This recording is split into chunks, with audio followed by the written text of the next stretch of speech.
Good morning India. दोस्तों नमस्कार। दोस्तों, हमारे चैनल की कहानियाँ आप तक रोज़ाना पहुँचती रहे, इसके लिए आप हमारे चैनल को सब्सक्राइब कर सकते हैं और इस वीडियो के पसंद आने पर आप इस वीडियो को लाइक कर सकते हैं। इस कहानी में आगे बढ़ते हैं। ये कहानी है पवित्र चौधरी की, जो हरियाणा का रहने वाला है। वो कहता है, बात उस वक्त की है जब मैं 12वीं में पढ़ता था और घर से दूर हॉस्टल में बहुत उदास रहता, क्योंकि वहाँ मेरी कोई दोस्त नहीं था। मैं बहुत अकेला महसूस करता था। पहली बार घर से दूर भी आया था ना, इसीलिए।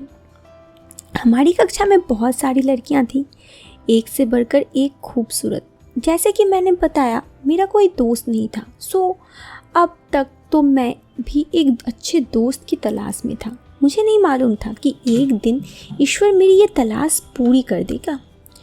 मैं कक्षा में बैठा पढ़ रहा था कि अचानक मुझे लगा कोई पीछे की भी बात कर रहा है। मैं पीछे मुड़कर देखा तो हमारी कक्षा की एक लड़की, जिसका नाम सोनिका था, अपनी सहेली से कुछ बातें कर रही थी। मुझे अपनी तरफ देख पाकर वो सकपका उठी और चुप हो गई। मैं समझ गया, दाल में कुछ काला जरूर है। अब मैं दोबारा अपनी पढ़ाई में कोशिश करने लगा, पर मेरा ध्यान उन्हीं की तरफ था। सोनिका भला सी खूबसूरत लड़की थी, एकदम मानो अप्सरा की तरह। भगवान ने उसे बड़े ही फुर्सत से बनाया था। बड़ी बड़ी आंखें, टमाटर जैसे खूबसूरत होंठ और बड़े बड़े नागिन से लहराते बाल, हिरनी जैसी चाल, मानो कि बस एक कयामत थी। डर तो लगता था कहीं हाथ कुछ कह दूँ तो बुरा मान जाए। मुझे अपनी किस्मत पे नाज हो रहा था उस वक्त। वो लड़की ही मेरे बारे में दूसरी लड़की से बात कर रही थी।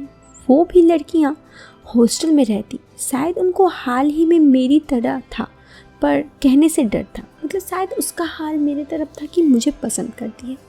मैंने सोचा, कोशिश करने में क्या जाता है। 2 दिन बाद फ्रेंडशिप डे था।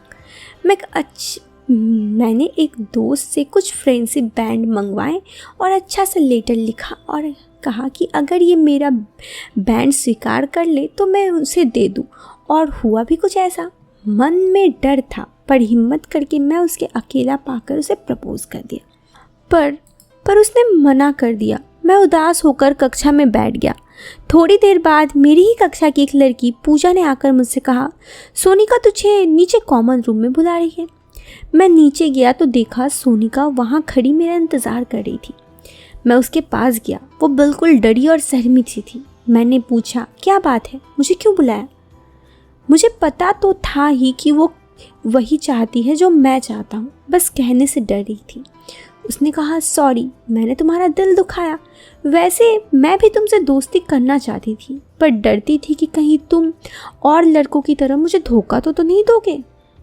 मैंने उससे कहा, डरने की कोई बात नहीं, क्योंकि मैं तुम्हें चाहता हूँ और तुम्हें पसंद करता हूँ।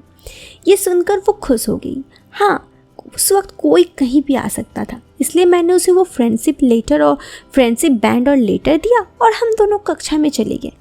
मैं भी आज बहुत खुश था, क्योंकि मेरे अरमान और इंतज़ार दोनों ही पूरे हो चुके थे। दिन प्रतिदिन हमारी नज़दीकियाँ बढ़ती जा रही थी। हम दोनों कई लेक्चर मिस करके स्कूल की छत पे घंटों एक दूसरे से साथ बात करते। आजकल तो लोग पहली मुलाकात में ही न जाने कहाँ तक पहुँच जाते, लेकिन वो चीज़ बड़ा अलग था। हम दोनों एक दूसरे के साथ बात करते। हम दिन में ही कैंटीन में जाकर एक दूसरे के लिए चॉकलेट और दूसरी चीज़ें लाते और शेयर करते। सबको धीरे धीरे हमारे बारे में पता चलने लगा। हमारे प्यार का असर हमारी पढ़ाई में भी पड़ रहा था, पर जिस पर प्यार का भूत सवार हो, उसे बाकी चीज़ें कहाँ दिखाई देती हैं। सर्दी की छुट्टियाँ होने वाली थी, पर उससे पहले मेरा जन्मदिन था। मैं उस दिन के लिए बहुत ज़्यादा उत्साहित था, क्योंकि अरमान उसके दिल में भी थे, जो कि उस दिन पूरे होने वाले थे। हम दोनों बहुत ही ज़्यादा खुश थे और आखिर वो दिन भी आ गया। उसने रात को ही मुझे अपने हॉस्टल के कोने में बुलाया। मैं वहाँ गया तो वहाँ पहले से ही मेरा इंतज़ार कर रही थी। मैं वहाँ जाते ही उसने मुझे जन्मदिन का विश किया। हम दोनों एक दूसरे को देख रहे थे। उसे थोड़ा डर भी लग रहा था, कुछ सर्दी का मौसम था तो रात को ठंड भी थी और उस वक्त चुपके चुपके मिलने में एक अलग ही रोमांच जैसा लग रहा था। मैंने कहा उससे फिर कि मेरा जन्मदिन का गिफ्ट कहाँ है। वो शर्माने लगी तो उसने कहा कि तुम्हें क्या गिफ्ट चाहिए। मैंने कहा कुछ नहीं, बस तुम। इतना कहते ही वो फिर से मुस्कुरा दी। उसने कहा अब जाओ यहाँ से। मैंने कहा वाह, बस मुझे बुलाने के लिए, विश करने के लिए बुलाया? अगर ऐसा ही था तो तुम मुझे कॉल पे भी विश कर सकती थी। इतना कहते हुए मुस्कुराई और नज़रें झुकाई, शायद थोड़ी शर्मा रही थी। मैं वहाँ से वापस आ गया। दूसरे दिन हम लोग कॉलेज नहीं गए और एक दूसरे के साथ खूब वक्त बिताएं और खूब सारी बातें की। ये पहली दफ़ा था जब मुझे और उसे प्यार हुआ था और इस दफ़ा हुआ था। उसने मेरे बर्थडे के लिए हम लोग एक रेस्टोरेंट पे गए और मैंने केक कट किया। उसने गिफ्ट के स्वरूप मुझे एक ड्रेस गिफ्ट किया था जो कि आज तक मेरे पास बहुत ही संभाल के रखी है। उसके बाद सर्दियों की छुट्टी पड़ी। हम दोनों अलग हो गए लेकिन एक दूसरे के साथ फ़ोन पे बातें करने का वादा कर दिए। दिक्कत वाली बात ये हुई कि घर जाकर शायद उसके घर में सही से नेटवर्क नहीं आता, तो कभी अगर नेटवर्क आता तो उसके घर पर कोई ना कोई होता, जिस वजह से हम दोनों ही बात नहीं कर पा रहे थे।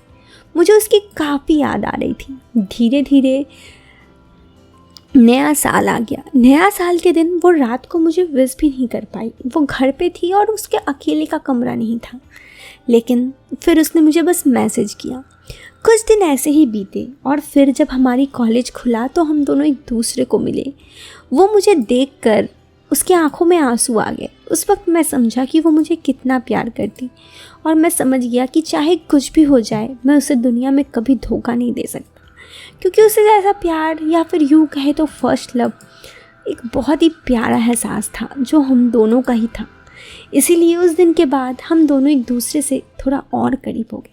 हमारी नज़दीकियाँ इस तरह बढ़ी कि हम दोनों एक दूसरे से खूब मिलते, लेकिन प्यार की आगे की सीमा हम नहीं पहुंच पाते क्योंकि होटल वगैरह जाने में डर रहता। और बात ये भी थी कि कॉलेज में पॉसिबल नहीं था, लेकिन हमारा ये प्यार बहुत बड़ा। और फिर उसके बाद एक दफ़ा हमने प्यार पे एक दूसरे के साथ शादी कर ली। हम दोनों एक दूसरे के साथ लाइफ में आज भी बहुत खुश हैं। ये हमारी पहली प्यार था जिनको हम दोनों ने मिलकर निभाया और ज़िंदगी में इस तरह साथ चले कि हम दोनों पति पत्नी बन गए। दोस्तों, ज़रूरी नहीं है कि प्यार में सिर्फ कुछ और ही हो। कभी कभी प्यार एक बड़ा ही प्यारा सा एहसास होता है। आप प्यार का डेफिनेशन क्या देंगे ये तो मैं नहीं जानता, लेकिन मेरे लिए प्यार सबसे खूबसूरत एहसास है।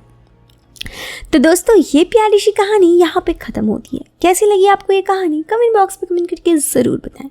पसंद आई हो तो लाइक कीजिएगा, चैनल पे पहली बार आए हैं तो सब्सक्राइब कीजिएगा। हम मिलते हैं फिर एक नए वीडियो में एक नया इंटरेस्टिंग टॉपिक के साथ। Till then bye bye, take care, bye.